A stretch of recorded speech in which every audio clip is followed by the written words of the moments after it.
Jonathan inspected the buttons of his brand new uniform. Check. The Velcro straps on his shoes. Check.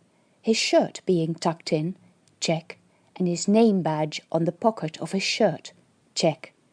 He knocked on the door with a sign that said D. White, and underneath that, Orbital Launch Station Quarantine Officer. Somewhere inside the room, a female voice said, "Come in." Jonathan pressed his hand against the metal panel on the door. The tiny light next to the panel flashed green, and the door rumbled aside. He stepped into the tiny office and felt like he was pushed sideways. He almost tripped and most unceremoniously landed into the chair opposite Dana White's desk. She looked at him over the rim of her reading glasses. Her hair was cropped short, with the pepper and salt curls cropped close to her head. "I didn't say you could sit down." Her severe face was lit from below by her computer screen. Her expression held not a shred of humour. Sorry." He scrambled up, trying to keep his balance, but a little voice in his head kept telling him that he was on an invisible bus rumbling down an invisible street, and that, at any time, the bus might swerve or stop. That said, he'd been feeling a lot better than on the shuttle. That had been plain awful, but still, artificial gravity didn't have a blip on the real thing, and trying to walk inside a bike tube that was spinning at 3.5 rotations a minute was an acquired skill.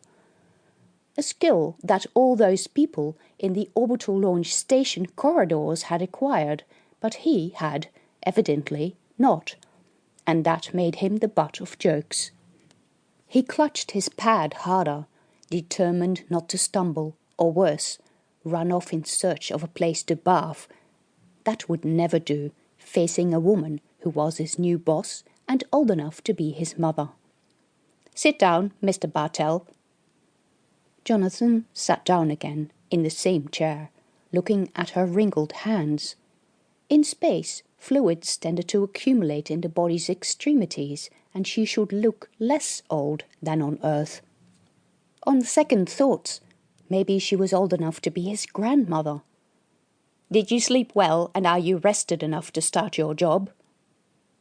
"Yes," and because yes alone was such a lonely word, he added, "Ma'am," and then, because she was not military, he thought that was probably the wrong thing to say. She laughed. "You're very green, right?" "Arrived yesterday." "So I've heard," with a ghost of a smile on her face. Jonathan cringed. Who had been spreading the story about him having his face buried in a bath bag for almost the entire journey? You know what happens when you bath in 0G? She turned to her computer and flicked through a couple of screens. "You're a biologist by training?" "Exo-biologist." He tried to sit in whatever felt the best definition of straight to him. She rose and started rummaging in drawers set in the back wall of the tiny office. A memory crossed his mind. It had been yesterday, or whatever passed for yesterday, UTC, before boarding the shuttle. He sat in the shuttle departure hall, amongst passengers waiting to be led aboard the shuttle. Half of the passengers were military people of the shoulder-clapping, "we'll get the fucking bastards" type. Friendly enough, in a threatening, look-at-my-muscles sort of way. He hadn't really wanted to talk to any of them, but this buff dude in full uniform, with a few decorations and polished buttons, had asked him if he was going up to the station, which Jonathan said he was, and then he'd asked what Jonathan's field of work was. Upon hearing of Jonathan's degree, Mr. Shiny Buttons said, "So, we discover a few microbes on some god-forsaken planet, and 4 years later we've got space-fucking biologists coming out of our ears. I hear some have to work in fast-food joints. Space biology, huh?" Pretty much a decent assessment of the truth, and also a real damper on the prospect of intelligent in-flight discussion. The 5-hour flight was about to get boring.